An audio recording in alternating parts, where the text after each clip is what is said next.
Hello guys! Magandang hapon sa inyo lahat. This is your request Mama Saglit channel, a fated or also matarder. So ngayong hapon na to, tignan natin ang sabihin sa iyo ng ating mga gabay. So this is a weekly gabay for the month of May 15 hanggang May 21 for the sign of.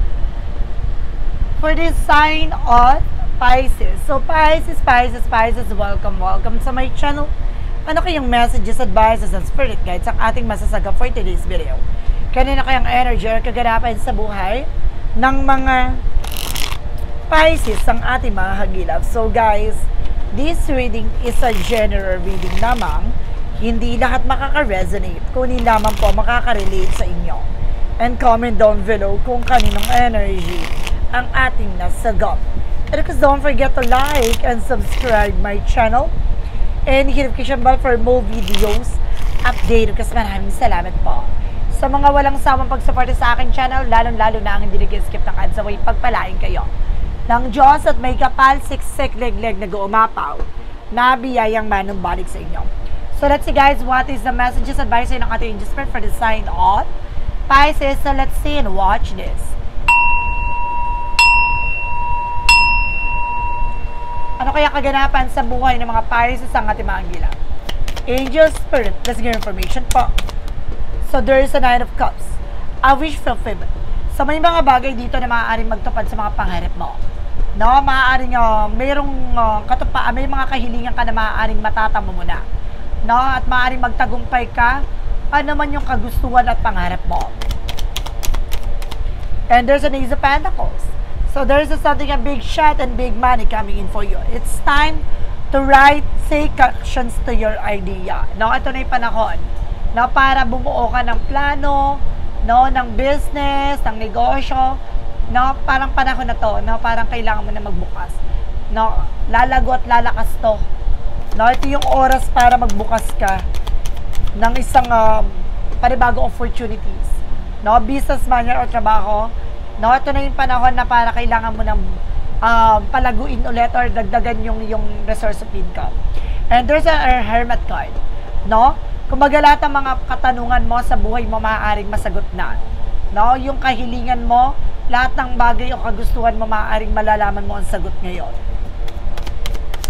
And there's a Two of Wands, no? Kumbaga magtiwala ka at maniwala ka sa sarili mong kakayanan. No? Maniwala ka na kaya mo, magtiwala ka na malalagpasan mo. No? And this is something, the Seven of Wands. Protection at pangalaga mo yung sarili mo dito. No, kailangan sa lahat ng mga bagay dagok na naranasan mo, handa kang lumaban. No? Dapat hindi uso sa paniniwala and of course sa pananaw mo ang salitang pagsuko. Kailangan palaban at maruto kang lumaban. And this is something, the full card for leap of faith. No, dahil sa paniniwala pananampalataya mo, maaaring ito na yung panahon at pagkakataon para magtiwala ka sa sarili mo. No, parang lumipad ka sa sarili mo mga pakpak. No, magkakaroon ka ng bagong simula at panibagong pag-asa. What is additional messages? What is the Nine of Cups? Represent with the Two of Swords. No, maaring naguguluhan ka. No, maaring nangangamba ka pero kailangan mo makinig sa gabay mo. No, sa nararamdaman mo dahil hindi ka ililigaw nito. No, kailangan na kung magdidesisyon ka, lagi mong hihilingin at hihingiin ng gabay ng ating angel spirit. What is the Ace of Pentacles? There's something, the Knight of Wands. No, there's something slowly but surely. No, mabagal man ang pagdaloy ng eksena na to. No, lahat ng mga bagay na iniisip mo na magtatagumpay ka. No, what you want to do. No, ano man yung kailangan mo, ano man yung kailangan mo at ano man yung karapat dapat gawin mo. No? And this is something guys with the Queen of Pentacles. Maging practical at maging mature ka how to manage and control your money. No, kaya mo palaguin yan. No, ngayon masasagot ng katanungan mo, ano bang kailangan or business na pwede mong buksan. No, especially may nakikita kong bakeries or something na groceries, no? Especially with the coffee, no? Ganon. What is the additional messages with the Two of Wands? This is something guys with the Knight of Swords. No, bibilisin takbo ng sitwasyon. napakatibay mo, napakalakas mo para sumuko, no? Handa ka dapat na baguhin ang mundong ginagalawan mo, no? Kaya mo dapat paniwalaan at maniwala sa sarili mo na kaya mo. Alisin mo yung pag-alilangan na takot. What is the Seven of Wands? There's something that out of cups, no? There's something an offer. No, kailangan itong sinasabi ng offer na to, kailangan proteksyonan mo at pangalagaan mo yung sarili mo. No? Alisin mo yung gumugulo sa utak mo. And there's the King of Pentacles, magkaroon ka ng security. And of course, practicality. Pangalagaan at proteksyonan mo yung sarili mo dito. No? At magkakaroon ka ng bagong simula, panibagong pag-asa. What is the additional messages with the angels for them? And this is something the high for lesson learned. Matuto ka na from the lessons, no? Na nangyari sa'yo from the past.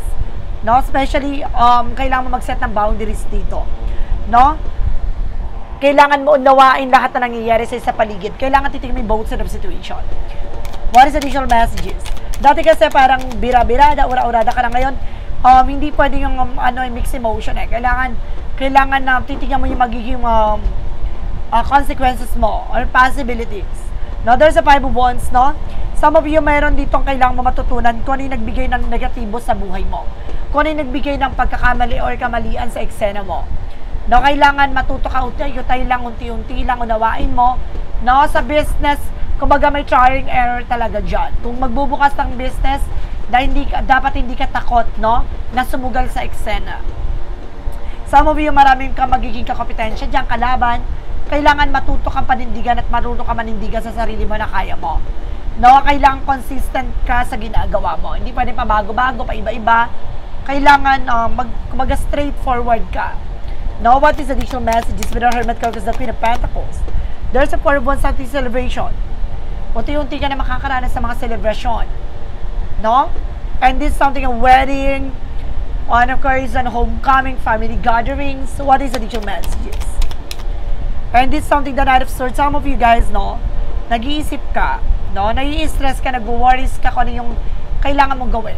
No, nahihirapan ka magdesisyon, nahihirapan ka mag-take ng actions. No, basta maniwala ka lang sa sarili mo, no, na kaya mo na magtiwala ka na malalagpasan mo to, malalagpasan mo yan. What is the Seven of Wands? Of course, the Nine of Cups. There's a Seven of Cups, no? Maaaring naguguluhan ka sa ngayon, no? Kaya kailangan protection naman yung sarili mo. Step back from everything to gain perspective, no? Kailangan mong bumalik, no, para maging mahinahon na lahat ng mga bagay na to ay maaaring depende sa paniniwala at pananampalataya mo. Depende sa gusto mo mangyari. Kaya kailangan protection naman yung sarili mo. No, iba yung nagagawa ng positivities. No, and this is something guys with the Six of Cups. No? Ibig sabihin dito, kumbaga walang pinagkaiba with the butterflies, no? Naaring nanggaling ka, no, sa isang worm na parang gano'n. Kailangan mo munang kumbaga mag-totally transform or totally deform, no? And of course, there is something evolution. Magbabago to hanggang sa mag-okay na, hanggang sa makalipad ka na ng mas matayog at mas mataas. Ganon, di ba? Kumbaga magtiwala ka sa sarili mo na kaya mo. Walang ibang tutulong sa'yo kundi ang sarili mo. What is additional messages for the outcome? And there's a Ten of Swords, no? Talagang napapalibutan ka ng mga taong sumasabotage sa'yo. Some of you, binitray pa nga, no? Kumbaga, talagang pinagkaisahan, tinraidor, no? Pinagkanuno. And this is something, the Page of Swords, no? Kailangan mong pag-isipang mabuti, no? Yung bawat desisyon. Or mag-isip ng tamang paraan na para makalaya ka dyan, na para makawala ka dyan.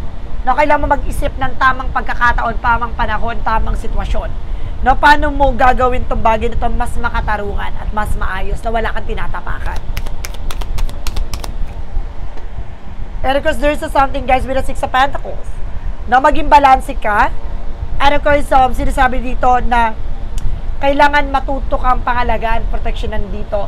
Kung ano man yung bagay na pinundar mo or kumbaga, binuo mo, no? At kailangan na, kumbaga, i-share mo din, no? Yung knowledge mo, yung informations mo with other people, lalo na sa mga taong nakaranas din ng ganito sitwasyon, no? And of course, meron may tutulong sa'yo dito, guys. No? Nararamdaman ko may tutulong sa'yo. And of course, this is something the Eight of Cups, no? There's something moving forward. Makaka-move on ka rin dyan, no? makakawala at makakalaya ka din dyan. And there's a Three of Swords. No, maraming mga taong kumbaga hinahanapan, no, ng butas ka na para masira ka.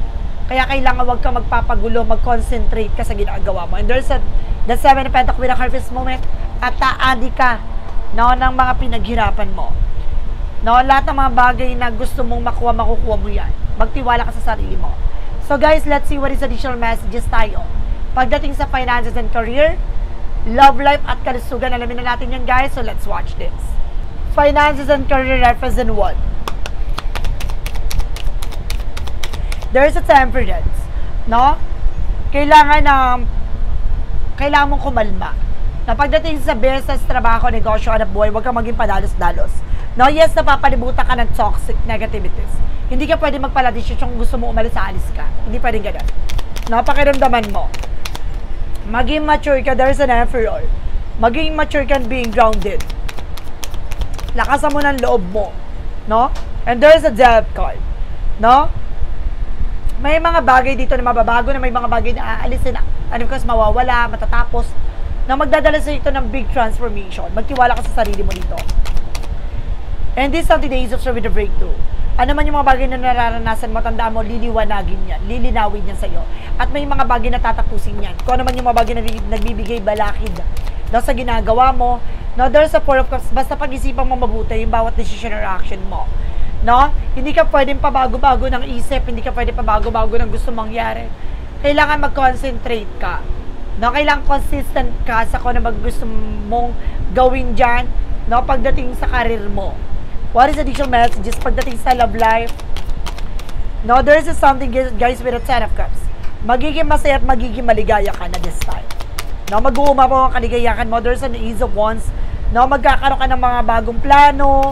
No, parang maraming tatakbo sa utak niyong dalawa ng person mo, ng mga bagong ideas.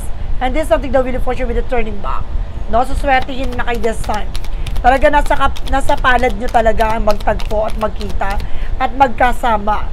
No, this is something the judgment. No, pinapaalalahanan na kayo na kumbaga kailangan yung kumilos, kailangan yung magdesisyon. Kung gusto niyo masagot na lahat ng mga bagay na nangyari sa iyo, kailangan niyo ng final decision. And there's a Ten of Pentacles with a long term. Magkakaroon ka ng financial security, pang matagalang relasyon, long-term relationship. And this is something the Justice card. Huwag kang mag-alala, may hustisya dito. Maaaring pumaborto sa'yo, maaaring makakasama mo tong taong para sa'yo talaga. No, pilit man kayo pinaghiwalayan pero magtatagpo kayo at the end of the time. At the same time guys ha, kumaga merong karma dito pagdating sa eksena. No, kasi naman yung mga taong pinipilit kayong sirain, sila ang masisira dito. No, pagdating sa kalusugan mo, there's a Knight of Wands, no, magtiyaga ka lang, no, magpatuloy ka lang, magtiwala ka sa sarili mo. And there's a Queen of Swords, no, clear the boundaries. Linisin mo yung mga bagay na hindi nakakatulong sa'yo. No, there's something, the Four of Pentacles, sa protection at pangalagaan mo yung sarili mo dito. Some of you guys na umiwas ka sa mga unhealthy foods, no? Nalilipasa ka na gutom dito dahil because of kumbaga workaholic, no? And there's the word, kasi some of you nasa ibang bansa. Nagtatrabaho ka sa ibang bansa at the same time, kumbaga makakapag-travel ka din, no? And because this is something with the Five of Cups. No, may mga panghihinayang, pagsisisi dito na maaaring nagbibigay ng kalungkutan sa'yo. No, maaaring there's a Page of Pentacles, something investment, no? Alagaan mo yung sarili mo, protection mo yung sarili mo. No? Kailangan mo alagaan yung kalusugan. Iwasan mo yung mga bagay na nakakasama sa'yo. Let's see what is additional messages tayo.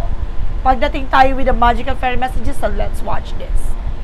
With the magical fairy messages represent what?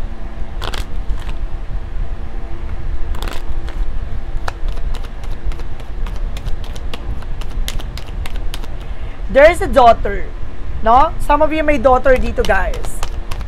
No, there's an everything is okay. So, wag kang mag-alala ha. Lahat ng mga bagay na to ay may ibig sabihin at may kahulugan para sa'yo. No, lahat na to magbabago na. And there's something practice, and enhance your ability and polish your skills. Kailangan mong palawigin, palakasin ang iyong kaalaman, kakayanan. No, para magamit mo yan. No? Para sa iyong negosyo, trabaho. So let's see what is a yin and yang oracle card represent what. And there's a distance. Some of you guys na mayroon dito kailangan mo dumistansya. Kailangan mong lumayo-layo sa mga toxic. And there's a separation. Some of you meron dito maghihiwalay. And this is something you wish granted. So wish of fulfillment. So may mga bagay na matutupad din sa mga pangarap mo. So let's see what is the synchronicities represent what. Represent with the trust. Kailangan mo ipagkatiwala. No? At magtiwala. And this is something guys with imagination. No? Ibig sabihin dito, palawakin mo pa ang iyong kaalaman, no? Ang iyong kaisipan dito. And this is something river with the flow. No? Dadaloy na. Dadaloy na ang ginahawa. With the Romance Angel for a Mystic Love Oracle deck. Represent guys with the grass greener possibilities. So magiging mas maliwanag na ngayon ang posibilidad sa buhay mo. Na mas magiging maayos at maganda na ang sitwasyon. What is an angel's number represent what?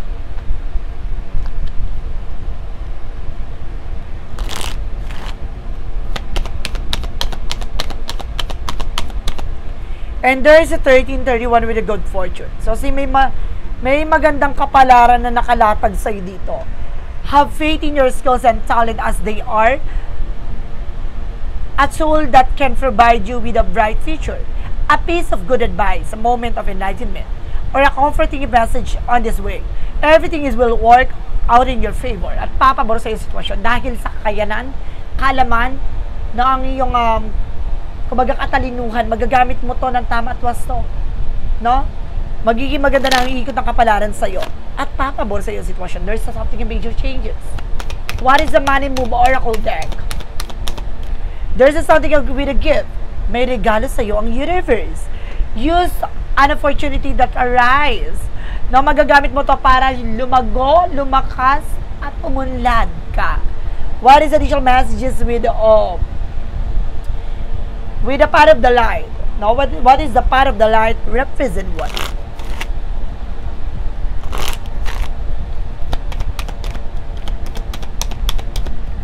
Represent the way of life.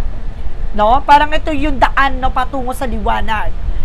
I take a conscious step into the light, transforming weaknesses into strength by mastering my thoughts. With a positive attitude, I overcome obstacles and radiate light to every corner of my life. Through inner journey, I embrace my power and share my light to the world. No, ibig sabihin dito guys, no, na kumbaga unti-unti mong matututunan na palawigin, no, ang iyong kakayanan, kaalaman, no? May bagay ka na kailangan mong gamitin ng tama at wasto, kaalaman to, no, at kakayanan, no, maaring regalo sa iyo ng ating Ama. You are also a gifted. No, ibig sabihin may spiritual knowledge or spiritual abilities ka na magagamit mo para maging isang matagumpay na tao, no? It's either magiging magagamit ka at tarot reader, also, no, a psychic, a master psychic, no? Maaaring magkakaroon ka ng kaalaman pagdating sa spiritual. So let's see. What is additional messages with the shadow work represent what?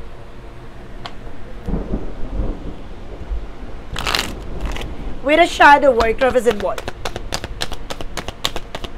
And this something having hope, grace, kindness, and self-care. Navigate your shadow with compassion and gentleness. Ibig sabihin nito guys, no? Huwag ka mawala ng pag-asa. No? Maging makinahon sa sarili mo. No? Magtiwala ka sa ginagawa mo. No? Yung mga bagay na yan na nagsilbing multo sa nangyayari sa iyo ay paraan yan para malaman mo ang kahalagahan ng kadiliman or dilim. No? Na maaari malaman mo paano ka makakalabas at makakalaya dyan na mapuntahan mo at kumbaga makita mo kung paano ka paano mo makakalaya at makakawala dyan, no? Para mo makikita ang liwanag. Ganon. So let's see what lies beneath with the hidden future.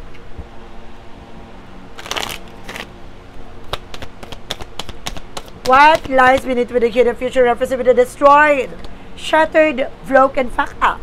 So ibig sabihin nito, may mga bagay na nasira, na basag, na hindi na muling mabuo pa. Ibig sabihin nito, may pinipilit na sumira at sirain ka. Now, so let's see one more card. Gusto ko bang malaman? And this is something, guys, with a love story. Once upon a time. So, some of you guys, no? Meron ditong kwento ng isang pag-ibig na maaaring may lumingkis at may umahas sa'yo. Parang ganon. Na may sumisira at pinipilit sarain ang inyong pagsasama. And the clarifying for love situation represent what?